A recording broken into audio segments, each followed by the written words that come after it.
안녕하십니까. 운동물리학 입문 4주차 수업을 진행하도록 하겠습니다.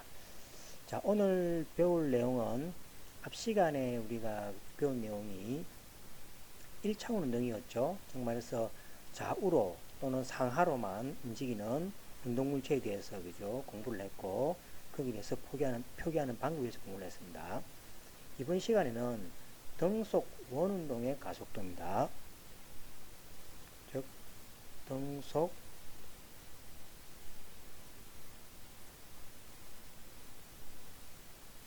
원운동의 가속도입니다. 자, 등속 원운동이니까 그죠? 우리 앞에서 배웠던 등속도 운동하고는 다릅니다. 요거는 그죠? 등속도 운동하고는 다르죠.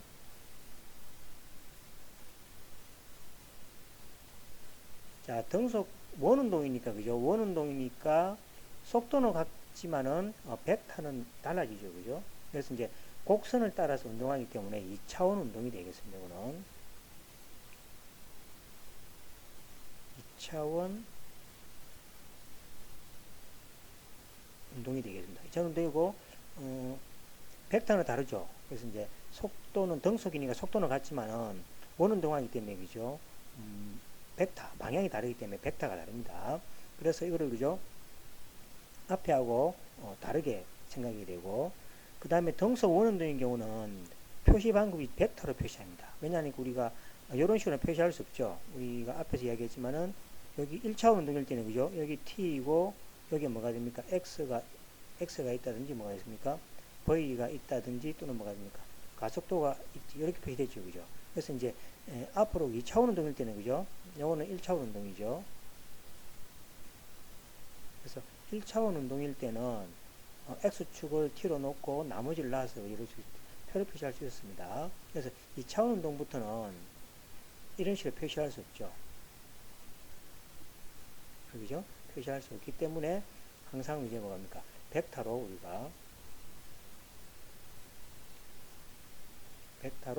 항상 이제 표시가 해야 하게 됩니다. 그래서 위치도 벡터가 되고 모든 그죠? 어떤 값들이 벡터로 나온다는 것을 주의해야 되겠습니다. 자, 그 다음에 등속 원운동이니까 그죠? 아마 여러분들 그죠? 힘이 그죠? 알 수 있지만 여러분들 무게가 있는 끈을 가지고 그죠? 회전을 시켜주면은 물체가 그죠? 바깥으로 나가는 힘이 있고 또 안으로 당기는 힘, 여러 가지 힘들이 존재할 겁니다. 그죠? 그래서 이제 거기에 대한 이야기를 우리가 하고자 합니다. 그래서 등속 원운동일 때 어떠한 그죠? 방향으로 힘이 작용하고 또 그걸 어떻게 표시하고 여기에 대한 이야기를 할 텐데, 먼저 하기 앞서 가지고 간단한 그죠? 유튜브 자료를 한번 보고 또 수업을 계속 하도록 하겠습니다. 한 7분 정도 되니까 여러분들이 아마 보시면 되겠습니다. 자, 보겠습니다. 체가 원운동을 하기 위해선 두 가지 힘인 원심력과 구심력이 필요한데요. 하지만 이 두 가지의 힘의 방향은 언제나 반대로 작용한다고 합니다. 생활 속 물리 현상을 통해 알아보는 원심력과 구심력의 비밀, 지금 바로 화면으로 만나보시죠. 어느덧 겨울이 지나고 따뜻한 봄이 찾아왔습니다. 아지랑이가 피어오르고 따뜻한 바람이 불어오는 봄은 나들이 가기에도 딱 좋은 시즌인데요. 다양한 봄꽃들을 쫓아 소풍을 즐기는 등 이렇게 성큼 다가온 봄을 만끽하는 방법은 정말 다양하지만 그중에서도 놀이공원을 빼놓을 수가 없을 것 같아요. 놀이공원은 재미있는 놀이기구를 타는 곳이기도 하지만 과학의 원리를 이해할 수 있는 공간이기도 합니다. 무슨 말인지 아직 잘 모르시겠다고요? 그럼 궁금한 S와 함께 빨리 알아보도록 할게요. 의자에 앉은 채 공중으로 올라가 빙글빙글 도는 회전그네는 수많은 어린아이들이 즐겨 타는 놀이기구들 중 하나입니다. 그네를 타고 공중을 돌다 보면 하늘로 튕겨오를 것 같은 기분이 들곤 하죠. 하지만 튕겨나가지 않고 계속 빙글빙글 돌 수 있는 것은 이 속에도 과학의 원리가 숨어있기 때문이랍니다. 물체가 한 점을 중심으로 원을 그리며 도는 것을 우리는 원운동이라고 부릅니다. 이때 만약 원운동하는 물체 위에 누군가 타고 있다면 원의 중심으로부터 멀어지려고 하는 힘을 매 순간 경험하게 되는데요. 바로 이러한 힘을 우리는 원심력이라고 부릅니다. 원심력이 발생하는 이유는 간단합니다. 물체가 원운동을 하기 위해서는 반드시 구심력이라는 힘이 필요합니다. 이 구심력은 항상 원의 중심 방향으로 작용하며 물체가 움직이는 방향을 계속해서 바꿔주는 역할을 하게 됩니다. 회전근해 역시 그네를 잡아주고 있는 기계장치에서 구심력을 만들어주게 되죠. 바로 이때 그네 속에 타고 있는 우리는 뉴턴 제1법칙, 관성의 법칙에 의해 운동 상태가 변하지 않으려 하기 때문에 원운동을 하는 그네로부터 바깥으로 튕겨져 나가는 것 같은 힘을 받게 됩니다. 이것이 바로 원운동에 의해서 발생하는 관성력인 원심력의 본질인 것입니다. 이러한 원심력 덕분에 우리는 회전근해의 즐거움을 맛볼 수 있는 거죠. 놀이공원에서 빠질 수 없는 게 있다면 바로 먹는 즐거움인데요. 놀이공원 곳곳에 달콤한 솜사탕을 파는 모습을 본 적이 있으시죠? 맛있는 솜사탕이 탄생하는 비법도 역시 구심력과 원심력을 이용한 것이라고 합니다. 솜사탕 기계를 자세히 보면 정 가운데에는 구멍이 뚫려 있고 설탕을 담을 수 있는 통이 있습니다. 통의 아래에는 통의 온도를 높일 수 있는 가열 장치가 존재하고 있죠. 통의 온도가 점점 올라감과 동시에 빠르게 회전하게 되면 원심력에 의해 설탕들은 통의 벽 쪽으로 쏠리게 되며 곧 따뜻해진 통의 온도에 의해 스르르 녹아 액체 상태로 변하게 됩니다. 바로 이 순간 액체 상태의 설탕이 통의 벽에 뚫려 있는 미세한 구멍 밖으로 직선을 그리며 뻗어나가게 되면서 차가운 공기와 만나 순식간에 식으면서 아주 가는 실 모양으로 변하게 되는데요. 이러한 실들을 젓가락으로 돌돌 감으면 부드럽고 달콤한 솜사탕이 되는 것이죠. 정말 재밌죠? 원심력과는 별개로 회전 운동을 응용한 장난감 중 하나인 팽이에서도 재미있는 과학 원리를 찾아볼 수 있습니다. 요즘은 스마트폰 등으로 게임을 즐기는 문화가 주류를 이루고 있었다면 제가 어렸을 때만 하더라도 팽이치기가 정말 인기 있는 놀이 문화였답니다. 재미있는 것은 가만히 있는 팽이는 혼자서는 절대 설 수 없지만 돌고 있는 팽이는 혼자서도 설 수 있다는 사실입니다. 왜 그럴까요? 그 비밀은 바로 팽이가 가지고 있는 회전에 숨어 있답니다. 어느 한 축을 기준으로 회전하는 모든 물체는 운동량을 가지게 됩니다.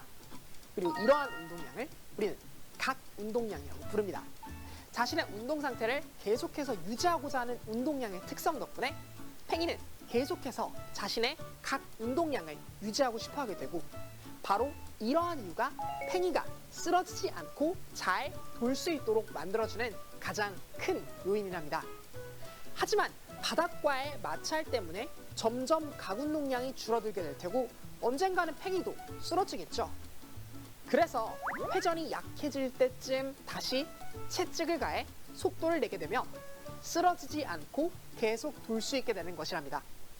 그런데 이러한 재미있는 요소들을 알아보다가 한 가지 기묘하고도 재미있는 부분을 찾을 수 있었는데요.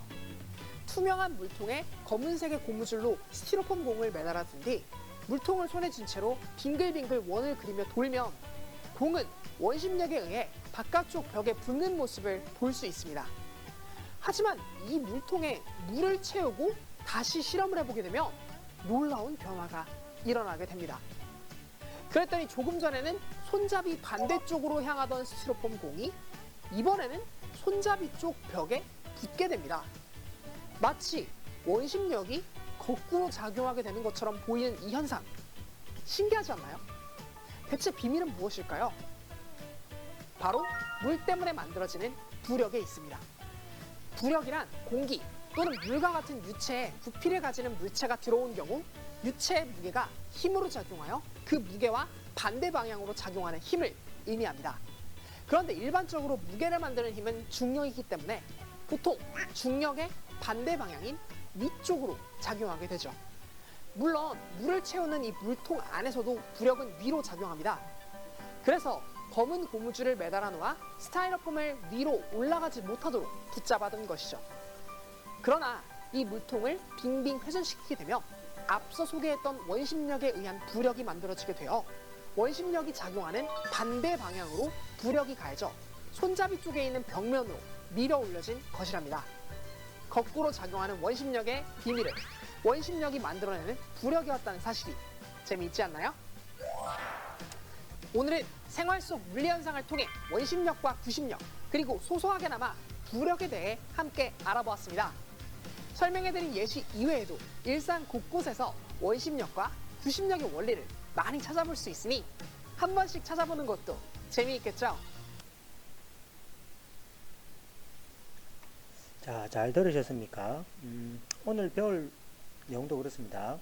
등속 원운동의 가속도인데 오늘 여기서 특별히 중점적으로 배울 내용이 여기 보시면은 구심 가속도입니다. 그죠? 구심 가속도. 구심력이라 그러죠. 구심 가속도입니다.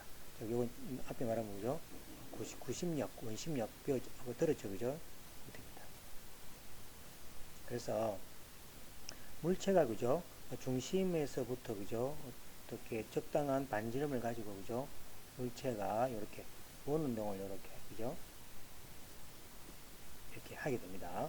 이렇게 원운동을 이렇게 쭉 이렇게 하게 되면은 요 물체가 그죠? 하고자 하는 운동력 물론 우리가 다음 시간쯤 되면 그죠?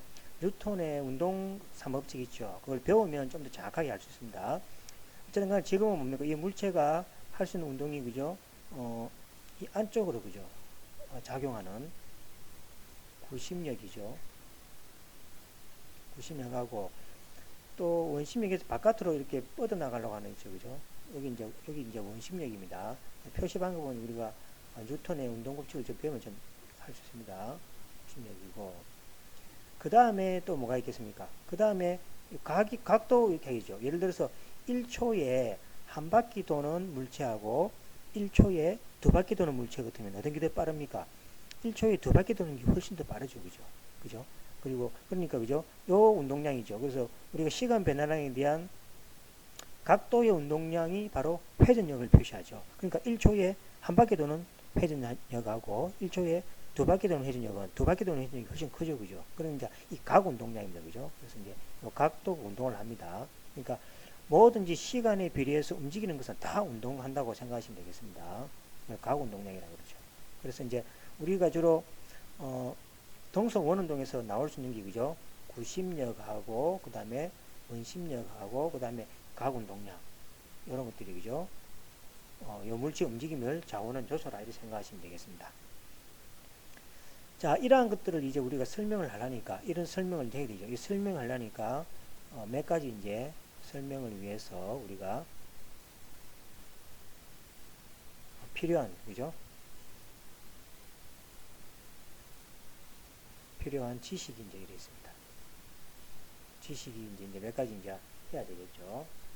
자, 요걸 하기 위해서 이제 첫 번째로 우리가 해야 될 내용이 부채꼴의 넓이를 좀 알아야 됩니다.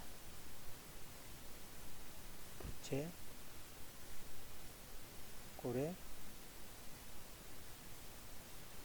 넓이. 그래서 부채꼴의 넓이는 여러분들이 잘 아시겠지만 그죠? 필요하니까 그죠? 다시 한번 언급을 해서 설명을 해드리도록 하겠습니다. 자, 부채꼴 하면 일반적으로 그죠? 이렇게 원이 이렇게 있습니다. 편리상 그죠? 반지름이 우리가 1인 1이라고 합시다. 그러면 회전에 의해서 그죠? 적당한 각도만큼, 이 각도는 그죠? 물론 60분법으로 해도 되고 지금 라디안으로 해도 되는데 일단은 요 세타로 하겠습니다. 그 다음에 요 호의 길이를 그죠? L에 제로라고 합시다. 그죠? 자, 이래주면은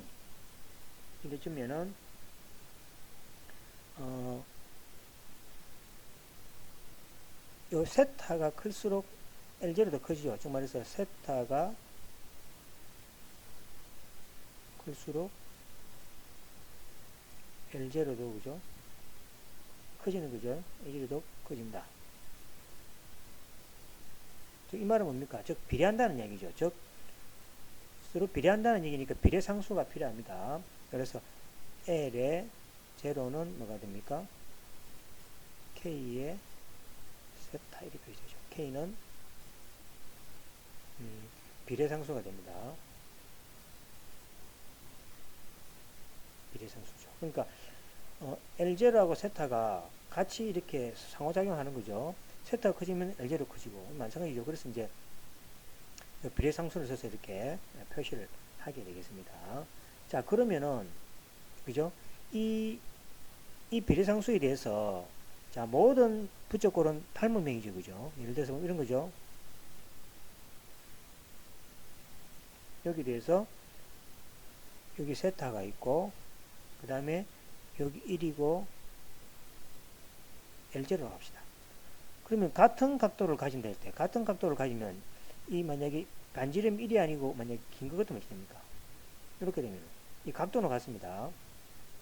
이 각도로 같고 그 다음에 당연히 이게 길어졌으니까 요 길이 다르겠죠. 각도는 같지만은 요 반지름의 길이가 만약 R이라 합시다. 여기 길면 길수록 L도 이렇게 길어지겠죠. 그죠? 이런 식으로. 그죠? 그래서 이 부채꼴은 뭡니까? 각도만 같으면은 서로 닮은 꼴이다. 이렇게 얘기할 수 있는 거죠. 그죠? 그래서 이 닮은 꼴에 대해서 그 비례식이 성립하죠. 비례식이 성립하는데 그걸 다음 장에 한번 보겠습니다.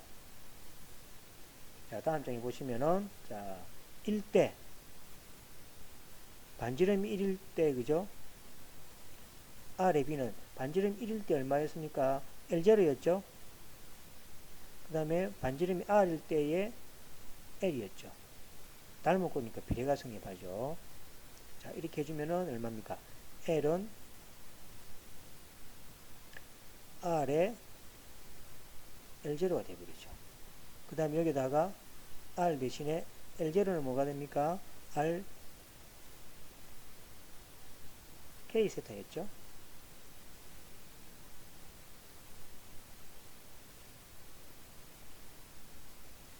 K의 세타였죠. 그래서 이거는 뭐가 됩니까? K의 R의 세타죠. 자, 여러분들이 알고 있는 거다. 여러분들 L은 R 세타라고 비하죠. 근데 비례상수가 하나 붙어버리죠. 여기 비례상수가 붙는 거죠. 이 비례상수 붙습니다. 자, 그래서 만약에 호도법이라고 뒤에 배우지만 잠깐 설명하면 하겠습니다. 호도법이라는 것은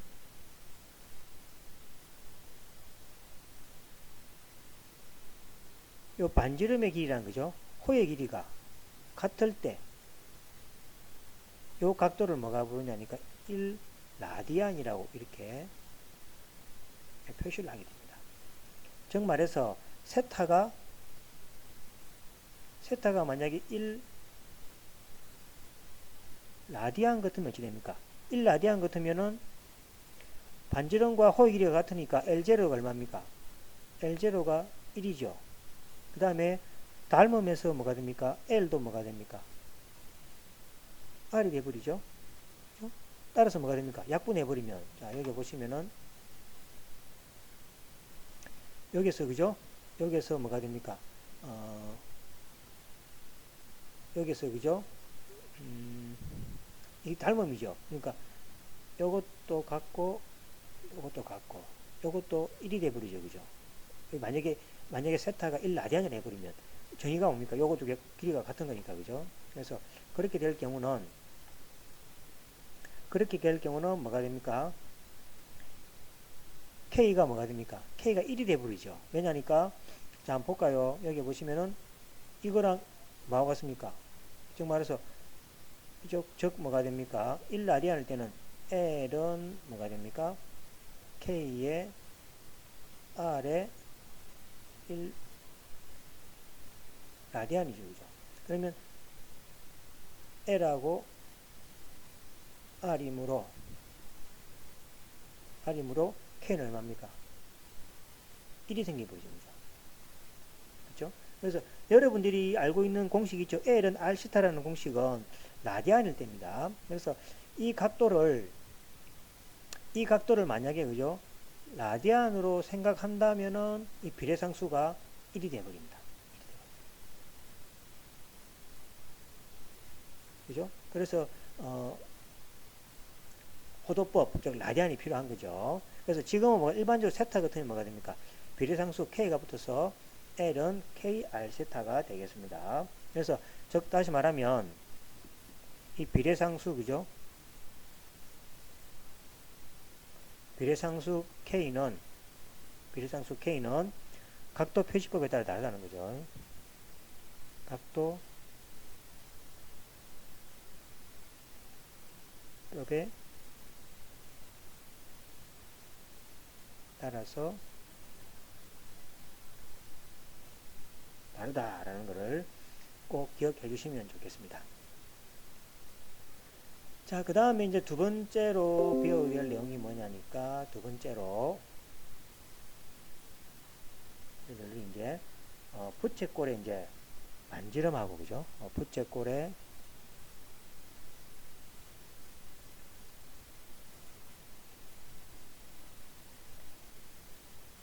자, 부채꼴의 반지름, 그 다음에 호의 길이, 넓이 관계식입니다. 요거는 이제 호도법이 아니라 그죠? 60분법 각입니다. 60.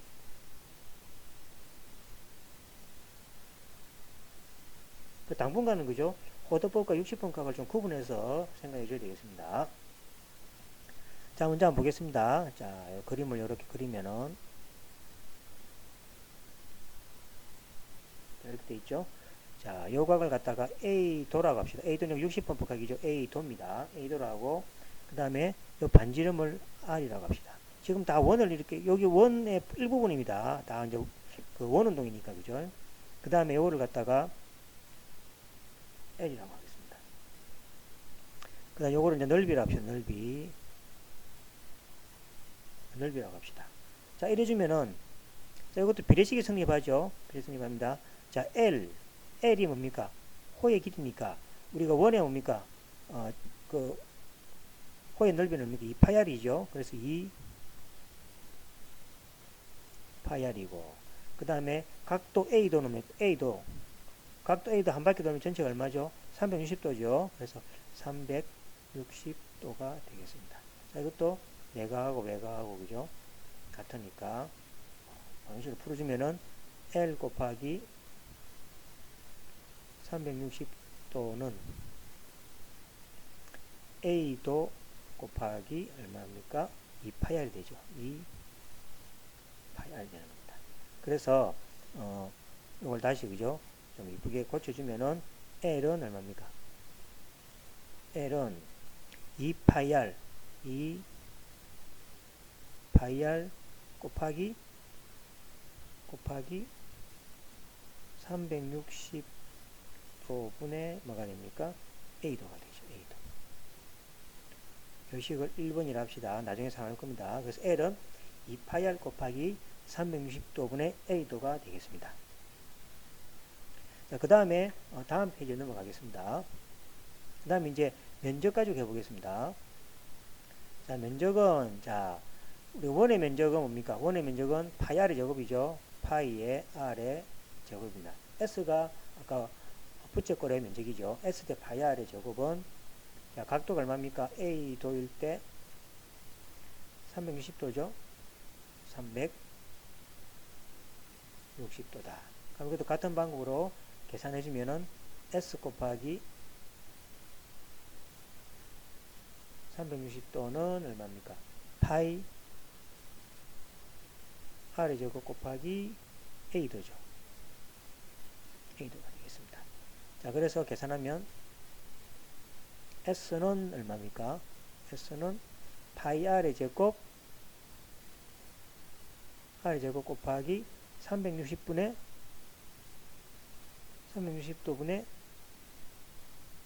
A도가 되겠죠. 자, 이 식을 2번식이라고 합시다. 자, 그러면 앞에서 식 1번에서 뭐가 됩니까? 360도분의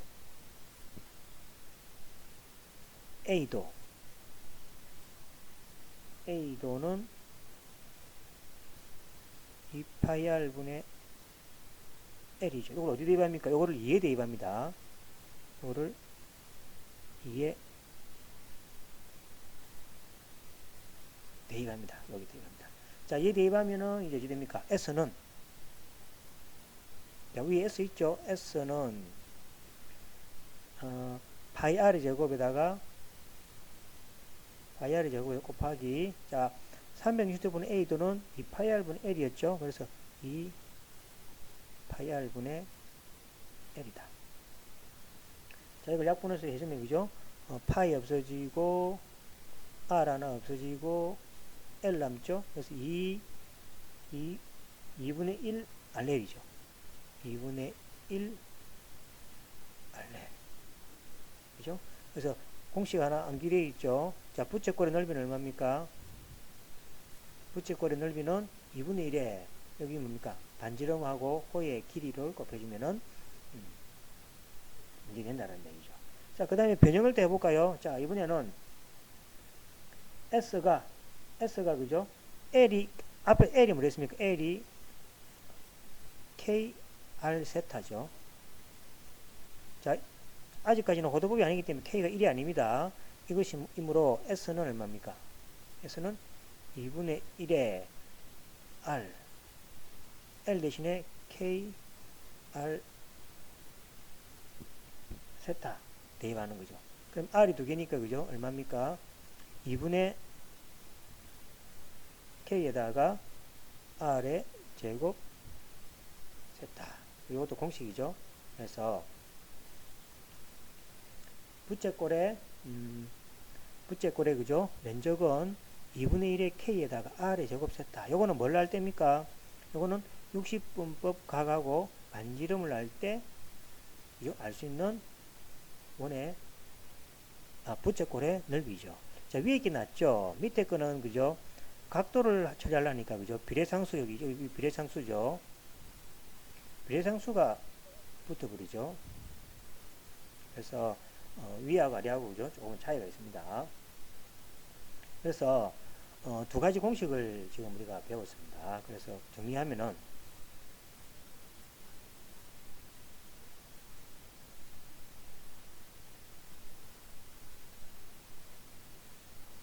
여기 세타고 R이고 L입니다.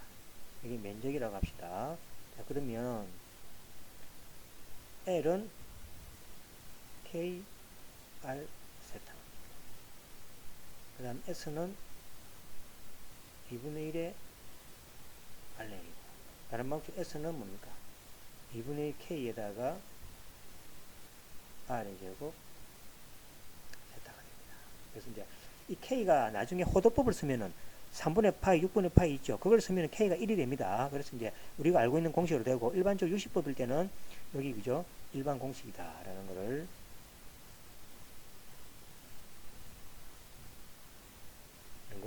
꼭 알아주시면 되겠습니다. 자, 다음 시간은 그죠?